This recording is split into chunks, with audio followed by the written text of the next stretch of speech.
ज़रा हटके में खुशामदीद। शाहज़ेब जिलानी, वसतुल्लाह ख़ान और ज़रार खोड़ो का सलाम कबूल कीजिए।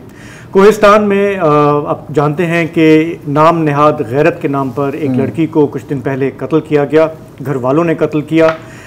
उसके बाद वहाँ पे अरेस्ट हुए हैं कुछ, इस पर हम प्रोग्राम में बात करेंगे। साथ ही ये भी देखेंगे कि जिस तरह ज़माना बदल रहा है, ये डिजिटल दौर है, उसमें एक तरफ ये जरगे, ये सरदारी निज़ाम, नई नस्ल और हमारी ख़वातीन जो हैं कैसे इस डिस्कनेक्ट से नबरदाज़मा हैं।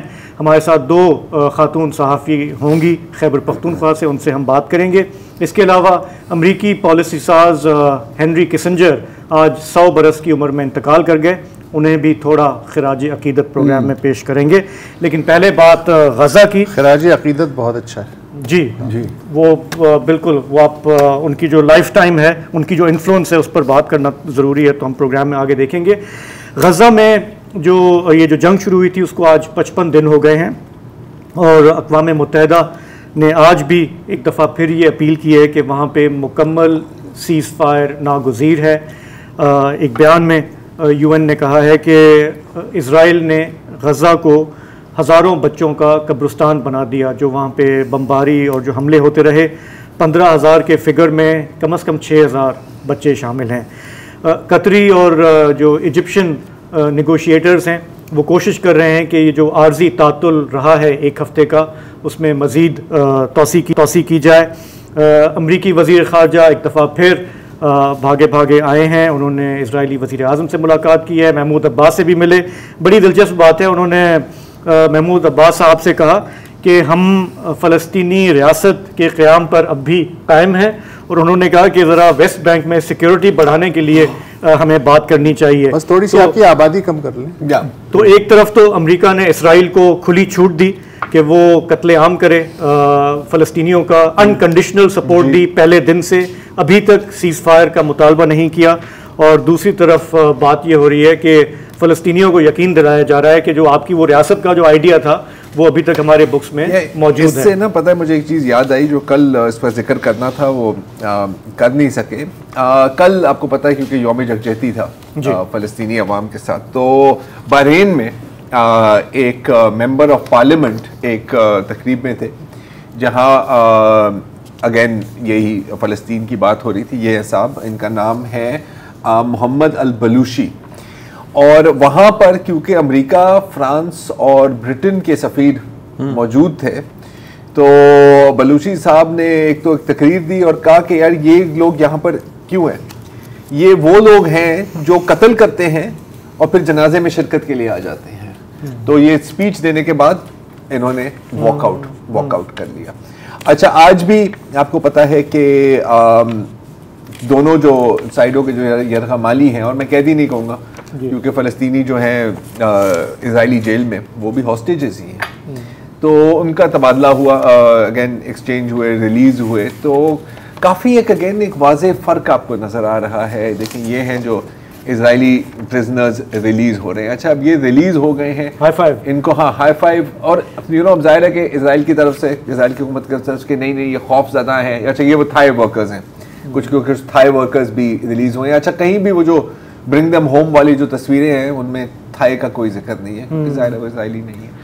तो कुछ फ्रेंच और रशियंस को भी कुछ मेरा ख्याल है कि कुछ फ्रेंच और रशियंस भी। और जो एक सबसे जो इंटरेस्टिंग चीज़ थी ना कि एक कुछ दिन कबल एक वीडियो आई थी, एक काले लिबास में खातून उनको खुदाफिज कह रही है, शुक्रन कह रही है। तो इजराइल में प्रोपेगेंडा हुआ कि ये इसलिए इनको कह रही है क्योंकि इनका भाई अभी भी कैद में है और उसको टॉर्चर किया जाएगा अगर इसने इनके साथ इस तरह का फ्रेंडली रवैया नहीं इख्तियार किया।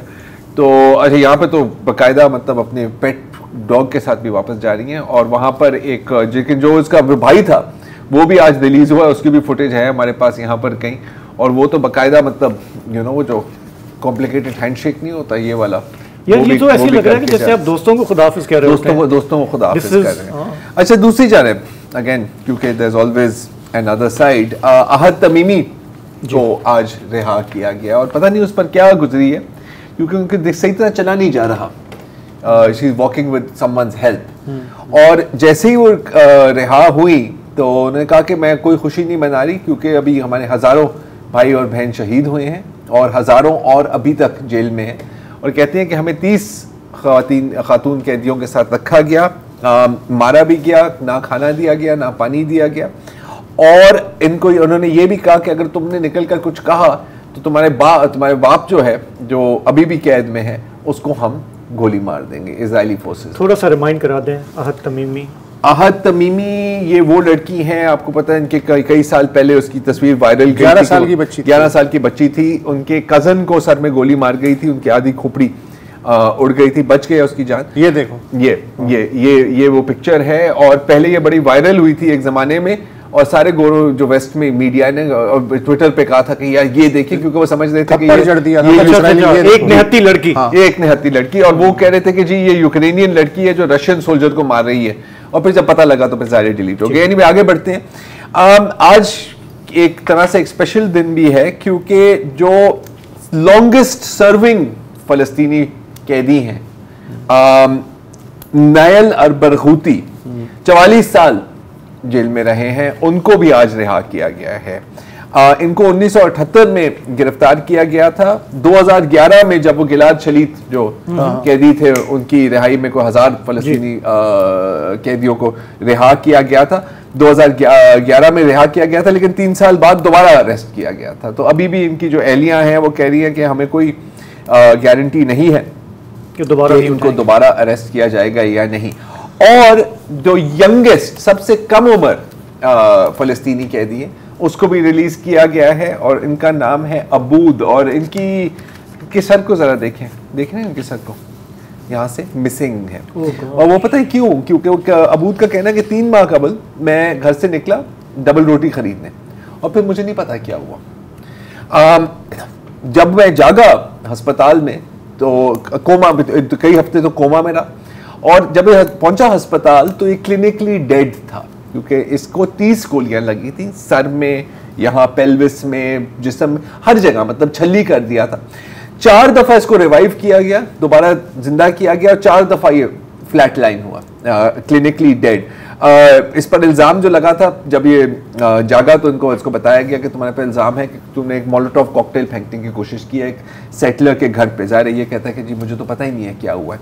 और अस्पताल में भी जब ये जागा तो इसकी पैर के ऊपर एक एंकलेट थी कि अगर 4-5 कदम आगे निकलोगे तो हम तुम्हें दोबारा गिरफ्तार करेंगे। इनकी वालदा का कहना है, ये इनकी वालदा भी इस वीडियो में है, कि डॉक्टर्स ने कहा था कि अगर ये कोमे से निकला भी तो ये ना देख सकेगा, ना बोल सकेगा, ना सुन सकेगा, ना चल सकेगा। उसने कहा मुझे कोई परवाह नहीं है, बस ये मुझे अपना बेटा जिंदा चाहिए। और जब ये जागा और उसने पहली दफ़ा अपनी शक्ल देखी आईने में तो उसने कहा कि मुझे घिन हुई अपने आप से। मैंने कहा मैं इस तरह तो जीना ही नहीं चाहता। लेकिन अभी आप देखेंगे ये चल भी रहे हैं, अल्हम्दुलिल्लाह बिल्कुल खैर भी हैं। लेकिन 7 साल इसको कहा गया था कि आपको 7 साल जेल में रखेंगे, और अब इस प्रिजनर एक्सचेंज में इनको रिलीज किया गया है। कल इनका ऑपरेशन है, एक और बहुत खतरनाक ऑपरेशन। जो खड़ा रखा हुआ है इस पूरी कौम को, इसमें जो फ़लस्तीन की जो मज़ाहमती शायरी है उसका बहुत बड़ा हाथ है। अगर आप इजाज़त दें उसके कुछ नमूने पेश करना चाहता हूँ ताकि आपको अंदाज़ा हो कि वो जो गुस्सा है उसको किस तरह तख्लीकी धारे में कन्वर्ट करके, और जो फ़लस्तीनी है वो उसको एक हिम्मत की लाठी के तौर पे इस्तेमाल करते हैं। मसलन फ़लस्तीनी अथॉरिटी की साबिक़ वज़ीर ख़ारिजा डॉक्टर हन्नान अशरावी जी, उनकी एक बड़ी मुख्तसर सी नज़्म है कि खुदा ना करे तुम्हें कभी अपने मुल्क के छीनने का कर्ब सहना पड़े, खुदा ना करे तुम्हें किसी काबिज़ की नज़रबंदी में रहना पड़े, खुदा ना करे तुम्हें अपना घर मिस्मार होते देखना पड़े, खुदा ना करे तुम्हें अपने ही दोस्तों के हाथों बिकना पड़े। तौफीक ज़ियाद हैं, बहुत ही मारूफ फ़लस्तीनी शायर हैं। उनकी नज़्म है कि लद्दा में, रामल्ला में, गलेली में हम यहीं रहेंगे तुम्हारे सीने पे धरी दीवार की तरह, तुम्हारे हलक में टूटे शीशे की किरची की तरह, नाक फनी के कांटे की तरह, तुम्हारी आँख में आंधियों की गर्द की तरह, अपने बच्चों में इनकलाब का खमीर उठाएंगे जैसे आटे में खमीर उठता है। समीउल कासिम भी एक बहुत ही ज़बरदस्त मज़ाहमती शायर हैं।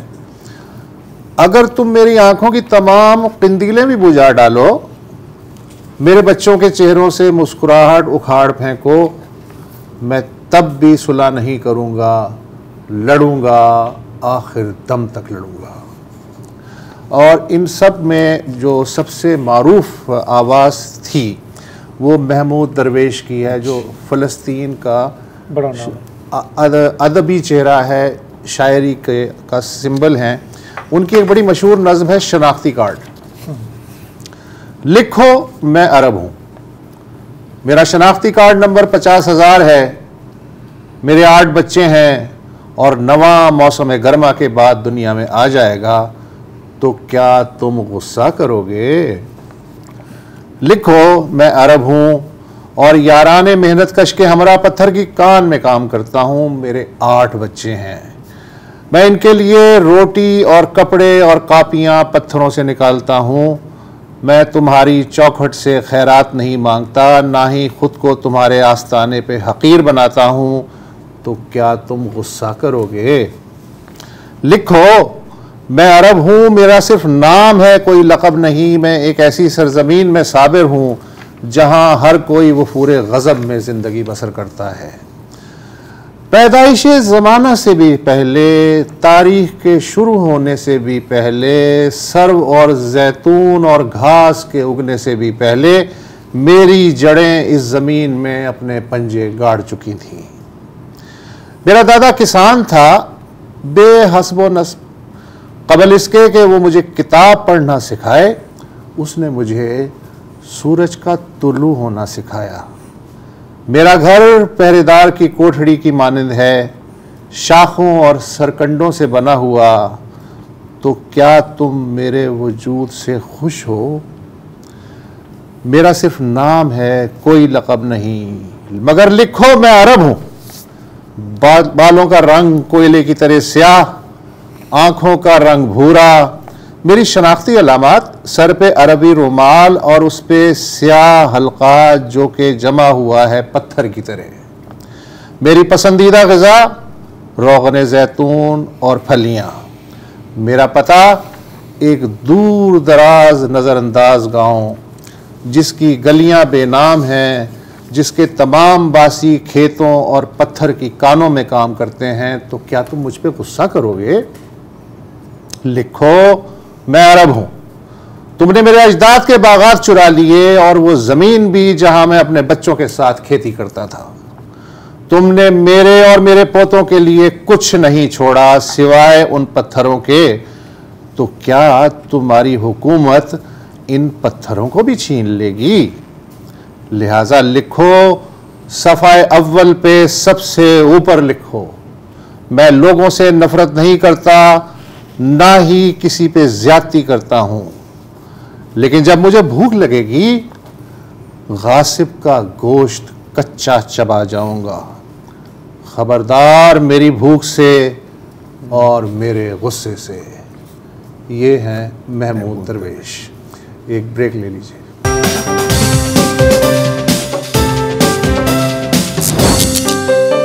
Welcome back. मैं चूँकि बैनुल अक़वामी ताल्लुक़ात का तालिब इल्म रहा हूँ यूनिवर्सिटी में, लिहाजा मुझे 20वीं सदी की जो सफ़ारती शख्सियात सबसे ज़्यादा पसंद थी, अभी पसंद अंदाज़ा हो जाएगा पसंद से क्या मुराद है, उनमें डॉक्टर हेनरी किसिंजर भी सर फहरिस्त हैं। हेनरी किसिंजर 1923 में पैदा हुए और आज 2023 में उम्र की सेंचुरी बना के दुनिया से रुखसत हो गए। वो सदर निक्सन के कौमी सलामती के मुशीर और फिर वज़ीर ख़ारजा रहे। निक्सन के बाद आने वाले सदर फोर्ड के अहद में भी वो अपने अहदे पे बरकरार रहे।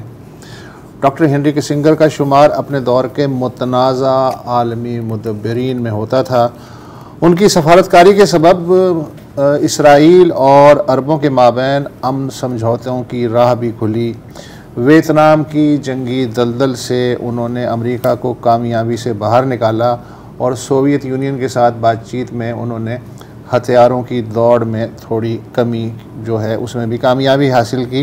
ये जो हम कहते हैं ना शटल डिप्लोमेसी, हाँ, ये इस्तेलाह ये जब ये मिडिल ईस्ट में कर रहे थे 1973 वाली वॉर में, उसके बाद से ये आई जो हमारे वहाँ से कि आप इधर उधर भाग दौड़ कर रहे हैं। और बाद में जो समझौते हुए वो जाहिर है कि इब्तदा शटल डिप्लोमेसी से ही हुई थी। मगर हेनरी किसिंगर को चिली के कातिल और लातीनी अमेरिका के दीगर मुल्कों में कायम फ़ौजी आमरीतों का सरपरस्त और मुर्शद भी करार दिया जाता है।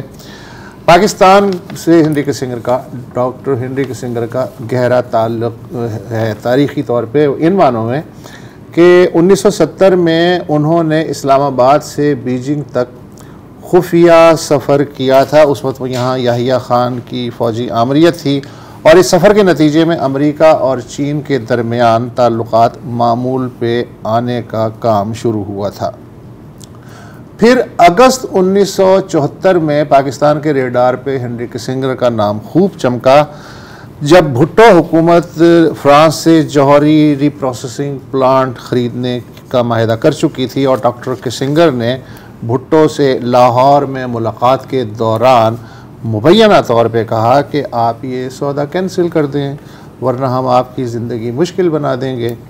भुट्टो ज़ाहिर है ज़िद्दी आदमी थे, उन्होंने ऐसा नहीं किया और कुछ लोग कहते हैं कि 1977 में भुट्टो का तख्ता उलटने के डांडे हो सकता है कि इस धमकी से मिलते हों, अल्लाह बेहतर जानता है। मगर किसिंगर के सिफारती कैरियर पे सबसे बड़ा दाग चिली है।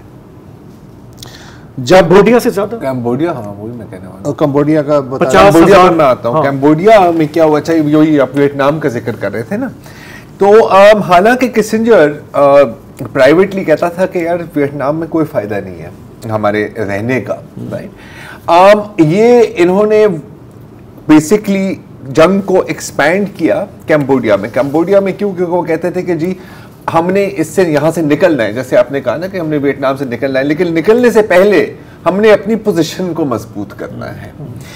पोजीशन को मजबूत कैसे किया कि जो कार्पेट बॉम्बिंग हुई कंबोडिया की, जिसके साथ उस वक्त अमेरिका ने कोई ऐलान जंग नहीं था, it was completely illegal. Hundreds of thousands कहा जाता है, अभी हमें पता भी नहीं, कहते जाते हैं 1.5 से 5 million turns 2 million tons of bombs on Cambodia, जिसमें 50,000 लोग मारे, ताकि नेगोशिएटिंग टेबल पर आपकी पोजीशन मजबूत हो। अच्छा, इतनी तबाही हुई कि उसके बाद फिर कंबोडिया में कौन पावर लेता है? खमेर रूज, और वहां से फिर शुरू होती है जिसको तारीख किलिंग फील्ड्स कहती है, जिसमें मतलब और इतनी आबादी थी भी नहीं कंबोडिया की, 1/4 आबादी मर गई थी, 1/4 आबादी। लेकिन जिस तरह अभी वसत कह रहे हैं लैटिन अमेरिका में, मैं चिली का बता रहा हूँ ना, पहली बार तारीख में पहली बार एक मार्क्सिस्ट जमात जो है वो जमहूरी तौर पे मुंतखब होकर बरसर इक़्तिदार आई और हेनरी किसिंगर और निक्सन और CIA ने मिल के 11 सितंबर, पहला 9/11 11 सितंबर 1973 को हुआ था, आलंदे की हुकूमत का तख्ता उलट दिया। उसके बाद अगले 2.5 अशरों तक फस्तायत का फाशिज्म का वहाँ राज रहा।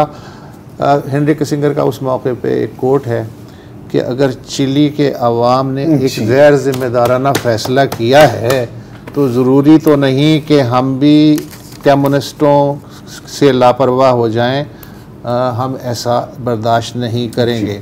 अच्छा, दुनिया भर के जो आमिर और मुतलकुल अनान बादशाह हैं, डॉक्टर किसिंजर को उस वक्त भी मुर्शिद मानते थे और आम आदमी उतना ही उनसे एलर्जिक था। जब उन्हें नोबेल प्राइज़ मिला, जो वियतनाम के वज़ीर ख़ारजा थे ली डक थू, उनके हमरा, तो एक अमेरिकी कॉमेडियन गीत निगार हैं टॉम लैरर, उन्होंने कहा अब हमें पॉलिटिकल सटायर की ज़रूरत नहीं। ये आपने एक मजाक है। अच्छा, जैसे फिर उन्होंने जो है 1977 में जब वो वज़ीर ख़ारजा नहीं रहे तो कोलंबिया यूनिवर्सिटी ने कहा कि आप हमारे यहाँ के पढ़ाएं।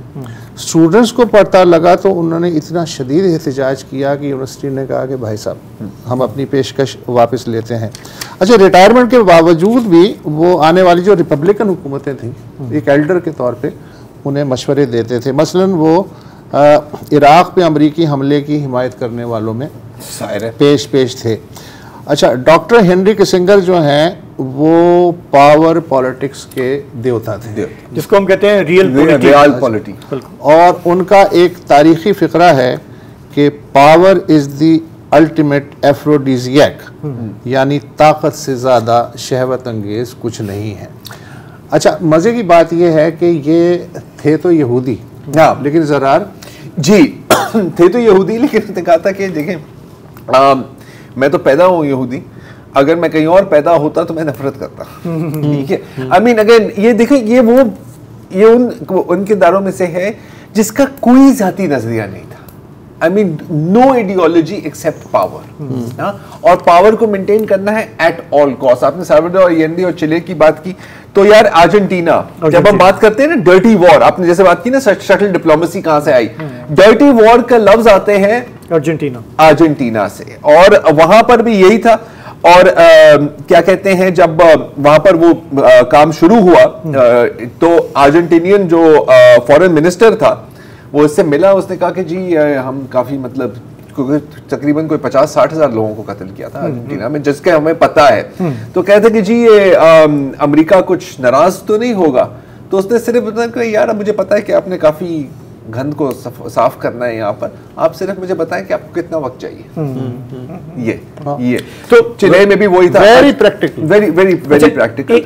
एक मुल्क जी जहाँ पे आज उनके इंतकाल पर काफ़ी सोग है, चाइना, और उसकी वजह यही है कि उन्होंने जो खिदमात पेश की थी उसके बाद भी अपने बाद के जो बरस हैं उसमें उनका आना जाना रहा। वो चीन के तकरीबन हर सरबराह मुमलिकत से मिलते रहे और उनको लेजेंडरी डिप्लोमेट वहां कहा गया, ओल्ड फ्रेंड ऑफ चाइना कहा गया।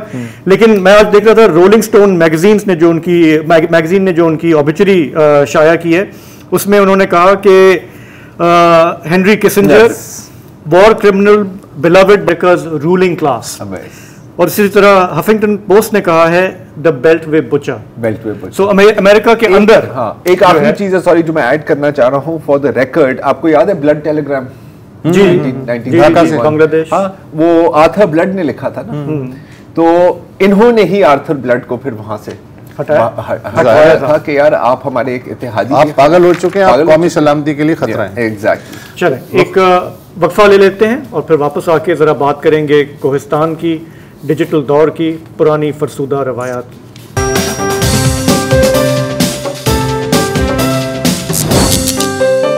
प्रोग्राम में वापस खुशामदीद। हमारे मुल्क में कभी कभी ऐसे लगता है कि हमारा जो माशरा है वो इतना बटा हुआ है, उसमें इतना एक डिस्कनेक्ट है। एक तरफ ज़ाहिर कि डिजिटल दौर है, नौजवान नस्ल है, हमारी बच्चियां हैं, लड़कियां हैं जो आगे बढ़ना चाहते हैं, उनके हाथ में ये एक फ़ोन है जिससे वो पूरी दुनिया से राब्ते में होते हैं, और दूसरी तरफ हमारे यहाँ कबायली निज़ाम है, सरदारी निज़ाम है, फरसूदा रिवायात हैं, और इसका क्लैश हमें बार बार नज़र आता है। पिछले हफ्ते तो कोई 5 दिन पहले ख़बर आई कोहिस्तान के इलाके हरशरियाल से, पहाड़ी इलाका है, वहाँ पे एक लड़की को उसके घर वालों ने, वालिद ने, चचा ने गोलियां मार के हलाक कर दिया, इस वजह से कि फेसबुक पे कोई पोस्ट, कोई वीडियो किसी ने पोस्ट की थी उनकी एक लड़के के साथ। पुलिस का कहना है कि लगता ये है कि ये वीडियो जो है ये डॉक्टर थी, ये तस्वीर डॉक्टर थी, लेकिन वहाँ का जो माशरा है, ये एक पसमानदा इलाका है, उन्होंने ना कुछ पूछा ना कुछ सुना, जरगे ने, बड़ों ने बैठ के फैसला कर दिया और लड़की को मौत के घाट उतार दिया। ये पहला वाक़या नहीं है, इससे पहले भी आपको याद होगा कि 2012 में एक वीडियो आई थी सामने जिसमें शादी की वीडियो थी, कुछ लड़कियां बैठी हैं, बीच में 2 उनके कजन्स डांस कर रहे हैं। वो वीडियो सामने आई कुछ अरसे बाद, लेकिन जब वो सामने आई तो उसके बाद रिपोर्ट ये हुआ कि उन 4-5 खवातीन को मौत के घाट उतार दिया गया और लड़कों के लिए भी जो है डेथ वारंट इशू किया गया, और वो आज तक भागते फिर रहे हैं। एक तो सर मैं आपको ये भी याद दिलाऊं कि 2015, अच्छा एक लड़का था जिसने ये पूरी जंग लड़ी और कहा कि नहीं मैं इंसाफ लेके ही रहूंगा, 2015 में उसको भी कत्ल कर दिया। अच्छा, ये केस जो है मैं अभी पढ़ रहा था हमारे अपने अखबार में डॉन में, ये केस अभी तक चल रहा है, और जो इसमें 3 मुल्ज़मान पकड़े गए, ट्रायल कोर्ट की तरफ से उन्हें सजा भी हुई, कन्विक्शन भी हुई, फिर वो गए पेशावर हाई कोर्ट और वहाँ से वो सेट असाइड किया गया उनका जो कन्विक्शन था, और अभी वो जो लड़के जो अभी तक कुछ जो जिंदा हैं, जो भागे हुए हैं, वो अपील कर रहे हैं कि जी ये इंसाफ कब मिलेगा, हमारी ज़िंदगी तो तबाह बर्बाद हो गई। तो कहने का मकसद ये है कि ये वाक़यात जो आए दिन होते रहते हैं, वैसे तो पूरे पाकिस्तान में होते हैं, लेकिन हमारे वो इलाके जो अभी तक कबायली असर के तहत हैं या पसमानदा हैं, वहाँ पर ये ज़्यादा बड़ा मसला है। आज के प्रोग्राम में हमने दावत दी है दो ख़वातीन को, दोनों सहाफ़ी हैं, पेशावर में मौजूद हैं। लाइबा हसन फ्रीलांस जर्नलिस्ट हैं, वो हमें पेशावर से ज्वाइन कर रही हैं, और शुमाइला अफरीदी का ताल्लुक़ है आदम खेल कबायली इलाके से। वो TNN नामी एक डिजिटल प्लेटफॉर्म है, ट्राइबल न्यूज़ नेटवर्क, बड़ा उनका ज़बरदस्त काम है नौजवानों के हवाले से, यंग रिपोर्टर्स के हवाले से। आप दोनों का प्रोग्राम में खुशामदीद। आपसे एक्चुअली थोड़ा सा हम आपको जहमत इसलिए दी है बजाय इसके कि हम हमारे जो बड़े और रवायती तज्ज़िया निगार हैं उनसे बात करें, क्योंकि मुझे अक्सर ये लगता है कि आपकी आवाज़ जो है वो नहीं पहुँच पाती बाकी लोगों तक। मैं पहले अगर आपसे पूछूं लाइबा कि ये जो डिस्कनेक्ट की हमने बात की, एक माशरे में एक शदीद टेंशन है, अपना एक्सपीरियंस अगर मैं आपसे पूछूं कि ये मैंने कहा कि ये पहला वाक़या नहीं है, आप इसको कैसे देख रही हैं और आपके एवरीडे लाइफ में आपकी स्ट्रगल क्या है आगे बढ़ने के लिए अपने हुकूक के हवाले से? सबसे पहले तो बहुत शुक्रिया शाहजेब कि आपने मुझे मौका दिया इन अहम मौजू पर बात करने के लिए। जिस तरह से आपका सवाल है, तो जो हमारी जनरेशन जी है, जो कि 2000 के बाद जितनी भी पैदावार है, जितनी भी हमारी नस्ल है, वो उनको जो है एक्सेस है इंटरनेट का, तमाम जितनी भी टेक्नोलॉजी पाकिस्तान में आ रही है वो तो आ रही है, उसका तो यूज़ हो रहा है। हम पॉजिटिव यूज़ की हम बात करते हैं, लेकिन साथ में इसका एक नेगेटिव यूज़ भी है। एक वक्त होता था जब हम कोई वीडियो एडिट करते थे, कोई पिक्चर एडिट करते थे, उसको जो है उसके लिए फोटोशॉप और इस तरह के जो है इस तरह के ऐप्स का इस्तेमाल होता था, जो कि सिर्फ बड़े बड़े कंप्यूटर्स पे होता था और बहुत ही मुश्किल तरीके से उसकी एडिटिंग होती थी। लेकिन आजकल जो है AI का दौर है, आर्टिफिशियल इंटेलिजेंस का। तो इस जितनी भी तस्वीर है, वीडियोस है, हम उसको एडिट कर सकते हैं। आप खुद भी एडिट कर सकते हैं अपने फ़ोन पे। मैं अपने फ़ोन पे जो है किसी भी एप्लीकेशन को डाउनलोड करके उन तस्वीर को एडिट कर सकती हूँ। तो जो हमारी जनरेशन भी है वो इन चीज़ों तक जो है उनका एक्सेस है। फेसबुक पे हम देख रहे हैं, हम अपने पिक्चर्स वगैरह शेयर करते हैं। इसके अलावा दीगर जो एप्लीकेशन है उस तक जो है हम एक दूसरे पूरी दुनिया के साथ हम कनेक्ट हैं। अब मोबाइल फ़ोन का जो इस्तेमाल है वो सिर्फ और सिर्फ शहरी इलाकों में नहीं, बल्कि पाकिस्तान के जो पसमानदा इलाके हैं वहाँ पर भी है। मैं जिस फैमिली से बिलोंग करती हूँ वहाँ पर अगर एक लड़की के पास मोबाइल होता था तो उसकी कैरेक्टर एसिग्नेशन की जाती थी। उस मोबाइल के थ्रू उसको जज कर दिया जाता कि इसके पास फोन है तो ये बदकिरदार है। और इस टाइप का जो ये लड़कियों के साथ जो है ये हमारी फैमिली में था, और अभी तक जो है हमारी फैमिली में फीमेल्स को जो है मोबाइल अलाउड ही नहीं है। खानदान के कुछ लड़के हैं जो कि पढ़ते हैं, शहर में आते हैं पढ़ाई के लिए, उनके पास ही जो है ये मोबाइल मौजूद है जिससे वो अपने यूनिवर्सिटी का काम करते हैं।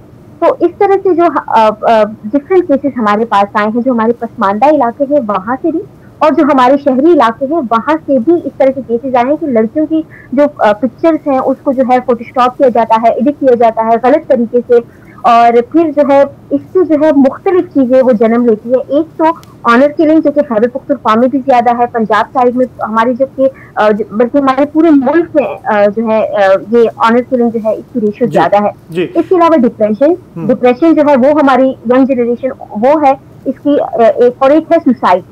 तो जो हमारे पेशावर यूनिवर्सिटी से ऐसे बहुत से केसेस जो है जहाँ पर एजुकेटेड फैमिलीज होती है और उन्होंने जो है FIA को रिपोर्ट की है और FIA के पास साइबर क्राइम की ऐसे बहुत से केसेस हैं, लेकिन अभी तक जो है वो केसेस सॉल्व नहीं हुए, वो मसले जो है वो हल नहीं हुए लड़कियों के। इसी तरह जो पसमानदा इलाके हैं जहाँ पर लड़कियों को मोबाइल के एक्सेस ही नहीं है, लेकिन अगर शादी ब्याह होते हैं तो लड़के जो है या उनके खानदान के जो वो है वो तस्वीरें बना लेते हैं। ठीक है लाइबा एक मिनट, हाँ मैं जरा यहाँ पे शुमाइला को लाना चाह रहा हूँ क्योंकि आपने कबायली इलाकों की बात की, उनका ताल्लुक है कबायली इलाके से है। शुमाइला ये बताइएगा कि ज़ाहिर है कि मोबाइल फ़ोन से ये तो आपको एक कनेक्टिविटी मिल गई, आप वहाँ से बैठ के अपना काम कर सकती हैं बतौर सहाफ़ी के तौर पे, लेकिन इसकी वजह से आपको अपने माशरे में किन मुश्किलात का सामना आता है, ख़ास करके वहाँ पे जो कंजर्वेटिव कबायली रवायात हैं वो कहाँ पे आपके आड़े आती हैं? जी बहुत शुक्रिया सर, आपने मुझे अपने साथ बयान करने का मौका दिया। बिल्कुल सर, ये ज़ाहिरी बात है कि जब आप एक पहले तो आम शहर में भी हम बात करें, जब एक लड़की बाहर निकलती है तो उनको बहुत ज़्यादा मुश्किलात का सामना करना पड़ता है। फिर अगर हम कबायली इलाकों की बात करें तो वहाँ पे जो है लड़कियों का आला तालीम हासिल करना और फिर जो है वैसे प्रोफेशनल तरीके से काम करना और फिर मीडिया में आना, तो ये बहुत कम है। और कोई लड़कियों का इतना जो है मीडिया में आने का हम देख रहे हैं कि कोई जो है कबायली लड़कियों से मीडिया में जो लड़कियां आती हैं उनका रेशो बहुत ज़्यादा कम है, कई एक दो है। तो वैसा जो है मैंने ये एक स्टेप लिया और इस पे जो है काफ़ी रिएक्शन हुआ, मुझे काफ़ी जो है ट्रोल का सामना हुआ। लेकिन जो मेरी वालिदा थी उन्होंने मुझे कहा कि नहीं, तुम्हें आगे बढ़ना है, क्योंकि हमारे इलाके में कोई ऐसी मेल फीमेल जर्नलिस्ट नहीं है जो अपने इलाके की आवाज़ आगे ला सके, मसाइल आगे ला सके। क्योंकि हमारे इलाके का जो इमेज है वो एक सिर्फ जो है वो एक खौफनाक के तौर पर दिखाया गया है, लेकिन यहाँ के जो मसाइल हैं उनको सामने नहीं लेकर आया गया। तो मैंने ये कमी महसूस की और मैं बाहर आई तो काफ़ी जो है रिएक्शन हुआ। लेकिन मैंने जो है अपनी रिवायात और अपने जो कल्चर को है वो बहुत ज़्यादा फॉलो किया हुआ है। तो उस वजह से जो है शुरू में काफ़ी ज़्यादा मुश्किलात या अपनी फैमिली की तरफ से, लोगों की तरफ से, लेकिन बाद में जो है अभी मुझे ऐसा लग रहा है कि जो है लोग मेरे काम को अभी उसका एक्सेप्ट करने लगे हैं। और अगर मुझे कहीं पे ट्रोल का सामना भी करना हुआ, कोई कर भी लेता है, तो इससे मैं मज़ीद मजबूत हो जाती हूँ और अपना काम जो है वो मज़ीद जारी रखती हूँ। और कोई भी लड़की बाहर निकलती है, काम करती है। अच्छा शुमाइला जी, सॉरी आपकी मैं बात काट रहा हूँ। अब आपने एक मिसाल कायम की है अपने इलाके में, जैसे आप अभी बयान कर रहे हैं, इससे बाकी जो वहाँ की लड़कियाँ हैं आपकी उम्र की या आपसे छोटी, जो आपको देख रही हैं और देख रही हैं कि कितना अच्छा काम किया जा रहा है, वो क्या आपके पास आती हैं और कहती हैं कि जी हम बड़े आपको अप्रिशिएट कर रही हैं और हम भी कुछ ऐसा करना चाह रही हैं, या हम भी बाहर निकल कर कुछ करना चाह रही हैं, ऐसा कोई आपको मिलती है रिएक्शन?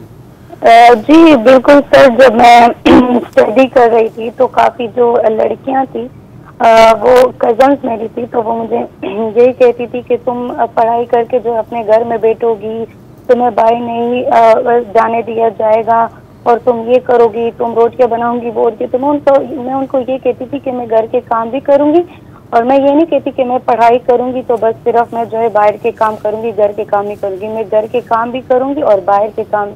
तो अब ऐसा है कि मैंने अब पढ़ाई मुकम्मल कर ली, अब मैं जर्नलिज्म करी और मैं फर्स्ट फीमेल हूँ जो मैं अपने इलाके में आई हूँ और मैं ये काम कर रही हूँ। तो अभी जो लड़कियाँ हैं, जो कजन्स वगैरह है, जो मेरी दोस्तें हैं, बड़ी उम्र की औरतें हैं, वो लोग जो है वो अक्सर मुझे ये, जब मैं मिलती हूँ तो वो मुझे ये कहती कि हमने तो आपकी फलाह वीडियो देखी, आपकी फलाह रिपोर्ट देखी, आपकी फलाह जो तहरीर है वो मेरे शोहर ने दिखाई, भाई ने दिखाई, फलाह ने।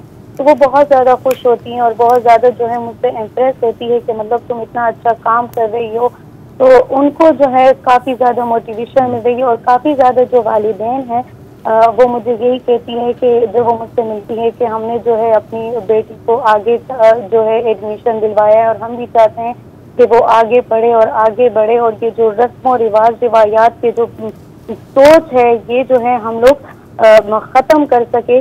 तो मुझे इससे बहुत ज़्यादा खुशी मिलती है और मैं बहुत ज़्यादा और भी मोटिवेशनल हो जाती हूँ कि मेरे काम को सराहा जा रहा है। जी मेरा ख्याल है हमें एक ब्रेक लेना है। अच्छा,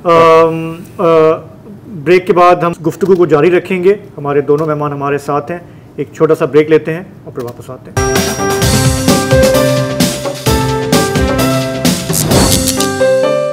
तो ये बात तो तय है कि अगर माशरे ने बेहतर होना है, बदलना है, तो मर्दों को भी अपनी सोच बदलनी होगी, उन्हें भी अपने रवैये चेंज करने होंगे। तो शुमाइला, आपसे मैं ये जानना चाह रहा हूँ कि ये जो जनरेशन जी है और डिजिटल जनरेशन के जो मर्द हैं, आपके कज़न्स होंगे या और मर्द आपके आसपास जो हैं, उनमें आपको कुछ तब्दीली नज़र आती है कि वो पिछली जनरेशन को कहीं कहीं पे बोलते हों कि नहीं, बहन को अगर पढ़ना है तो पढ़ने दें, काम करना है तो करने दें, कहीं पे वो आपके चैंपियन बनते हैं या वहाँ भी वही सोच नज़र आती है जो पिछली जनरेशन की है?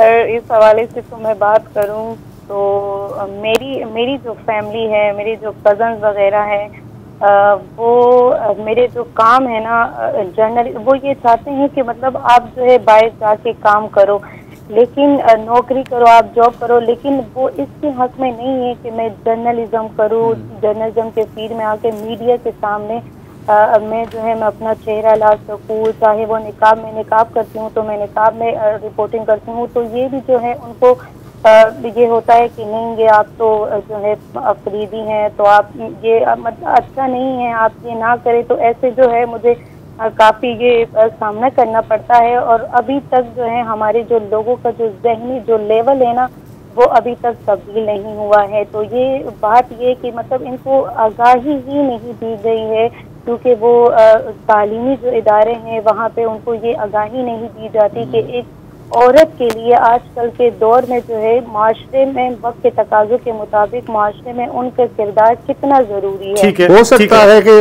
आप तो अभी आटे में नमक के बराबर है, आप लोगों की तादाद अगर जो तादाद बढ़ेगी तो शायद रवैये भी तब्दील हो। यही लाइबा आप क्या महसूस करती है इसी सवाल के बारे में कि जो आपके आसपास के आप ही की जनरेशन के आपके हम उम्र लड़के या उनसे थोड़े बड़े, उनके एटीट्यूड में कोई तब्दीली देखी आपने अपनी मिसाल की वजह से? जी बिल्कुल, जिस तरह से मैं अपनी फैमिली की जो है पहली लड़की हूँ जो कि आई है जर्नलिज्म में, और अपने फादर साइड की मैं पहली लड़की हूँ जिसने जो है एजुकेशन हासिल की है, आला तालीम हासिल की यूनिवर्सिटी में। तो जब मैं यूनिवर्सिटी आई तो उस टाइम जो है मैंने ही उसी टाइम से जो है काम करना शुरू किया। तो पहले जो है मेरे साथ क्लास में रहने वाले लड़के और मेरे साथ जो है बाहर फील्ड में काम करने वाले लड़के, वो थोड़े से अजीब नज़रों से वो देखते थे कि बस ये लड़की है और मीडिया में आई है तो ये जो है हमारे यहाँ पे एक कंसेप्ट है कि अगर लड़की मीडिया में आती है तो वो ज़रूर जो है कनेक्शंस के थ्रू और इनके थ्रू जो इनके अच्छे कनेक्शंस होते हैं तो उनको मीडिया में आसानी से जॉब मिल जाती है। लेकिन अभी जो है अभी जब मैं उन्हीं लड़कों को देखती हूँ तो वो मेरे काम को अप्रिशिएट करते हैं, जो मैं काम करती हूँ पेशावर में, जितनी स्टोरीज मैं कवर करती हूँ। और अभी उनको जो है रियलाइज हुआ है कि हाँ, अगर लड़कियां भी मीडिया में काम करती हैं तो मेहनत के थ्रू जो है वो मेहनत करती है और मेहनत से ही उनको मीडिया में काम मिलता है। इसी तरह से जितने भी मेरे फैमिली के मेंबर्स हैं उनको भी जो है आहिस्ता आहिस्ता हर एक चीज़ मेरे ख्याल से टाइम लेती है और लोग जो है वो समझने में टाइम लेते हैं, लेकिन वक्त के साथ साथ जो है आप जितना आपकी कारकर्दगी, आपका काम, आपकी मेहनत जो है वो धीरे धीरे आपके लिए और रास्ते जो है वो मजीद आसान कर देती है। इसमें वक्त लगता है और अपने आप को बनवाना पड़ता है ना बार बार। एक और चीज़ भी होती है, जैसे अभी वसत कह रहा था ना कि जैसे तादाद बढ़ेगी, लेकिन जैसे ही तादाद बढ़ेगी ना रिएक्शन भी बढ़ता है। ठीक है, एक ऑपोजिट रिएक्शन भी आता है और ये आपने एक कोहिस्तान में भी यहाँ पे आप देख रहे हैं। तो लाइबा जी, मेरे आपसे ये सवाल है, आप भी सहाफ़ी हैं, आपने यकीनन काफ़ी अपनी कड़ी नज़र होगी इन सारी चीज़ों पर। यहाँ एक फ़ोटोशॉप बज़ाहिर एक फ़ोटोशॉप तस्वीर के ऊपर किसी को कत्ल किया गया, कोई छोटी बात नहीं है। और जाहिर है कि जिन लोगों ने ये जिन जिरगे वालों ने या जिन ख़ानदान वालों ने ये तस्वीर देखी उनको शायद पता भी नहीं है कि फ़ोटोशॉप का मतलब क्या है। उनको बस तस्वीर नज़र आई, उन्होंने कहा कि बस ये काम हो जाए। आपने ये भी जिक्र किया कि इस तरह की बहुत, अब आपने एआई का जिक्र किया, जो फ़ोन पे ऐप्स होते हैं, बड़ा आसान काम हो गया। आपका क्या ख्याल है कि कितने इस तरह के वाक़यात हो रहे हैं जिनके बारे में हमें पता भी नहीं है? जी, ऐसे कई वाक़यात होते हैं जो कि ज़्यादातर फैमिलीज में जो है वो लड़कियां वो शेयर नहीं कर पाती, ताकि पश्तून माशरा है, ताकि उनकी इज्जत में कमी कोई ना आए, ना उनके वालिदैन को, ना उनके भाइयों को जो है किसी किस्म की बेइज्जती या जिल्लत जो है अपने सोसाइटी में रहने के लिए उनको वो फेस ना करनी पड़े। जिस तरह से कोहिस्तान का वाक़या हुआ है, इसी तरह से खैबर पख्तूनख्वा के भी ऐसे कई पसमानदा इलाके हैं जहाँ पर ऐसे वाक़यात जो है वो रोनमा हुए हैं और उसका यही सोल्यूशन वहाँ के इलाके के लोगों ने निकाला है कि उनको जो है वो कत्ल कर दिया जाए ऑनर किलिंग। और आजकल ये जो फोटोशॉप पिक्चर्स है ये जो है बहुत आसान हो गया है।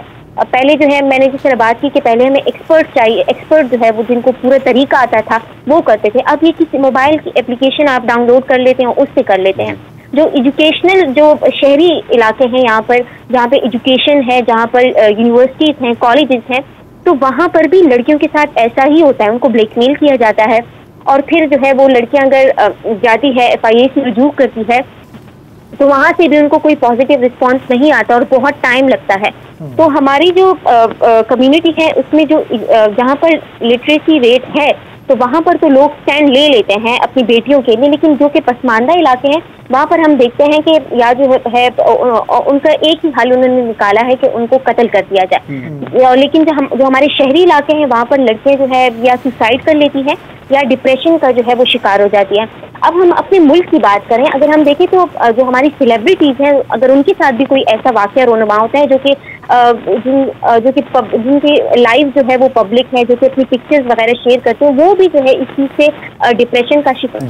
फिर जब हम बात करते हैं अपने मुल्क में छोटे छोटे इलाकों की तो वहाँ पर जो है ऐसे ही वाक़यात हमें देखने को मिलते हैं। शुक्रिया लाइबा आपका और शुमाइला, आप दोनों का बहुत बहुत शुक्रिया। टेक्नोलॉजी ना यहाँ है, FII की कैपेबिलिटी इधर है और इन इलाकों में शऊर यहाँ। बिल्कुल। तो हमें ये जो कॉम्बिनेशन बनती है ना, जो हमारे ये बाबे हैं ये जरगा वाले, इनको भी हमें डिजिटल लिटरेसी बतानी है ना यार, या तो टू लेट फॉर नहीं, उनको पता है बेहतरीन क्या होगा, आप इनकी तस्वीर लेके फोटोशॉप करके दिखाएं इन्हें। हाँ कि देखो फिर उन्हें समझ में आ जाए शायद फोटोशॉप क्या होती है शायद। लेकिन ये है ना, ये जो अभी लाइबा ने बात की ना, वो कहते हैं यार आसान हल है, कत्ल कर लो, कौन आगे देखे कौन आगे सोचे। देखो यार कितना ये डेंजरस हो गई है ये टेक्नोलॉजी के चाहे ये मामला हो या दूसरे मामला हमारे यहाँ होते हैं, इल्जाम लगा दें आप तो सर ये आपने अच्छा हुआ आपने जिक्र किया ब्लास्फेमी का। तो कितनी दफा हमने ये देखा है कि किसी के फेसबुक पेज के स्क्रीनशॉट को मॉर्फ करके, जो अगेन यूं आप कर सकते हैं। इस मुल्क में लड़की गाना गुनगुना रही थी, उसे कत्ल कर दिया गया कि ये तो बदचलन है, इस तरह के वाकयात हुए हैं। या उसने किसी सिंगर की तस्वीर अपने कमरे में लगाई, उसको मार दिया गया। मतलब कुछ भी आप कुछ भी समझ सकते हैं, कुछ भी आप कुछ भी समझ सकते हैं। बिल्कुल। तो बहरहाल आज प्रोग्राम में इतना ही। हमें इजाज़त दीजिए, कल जुम्मा है, आपकी हम कॉल्स लेंगे। आपसे फिर कल ही मुलाकात होगी। खुदा हाफिज़, शब बखैर।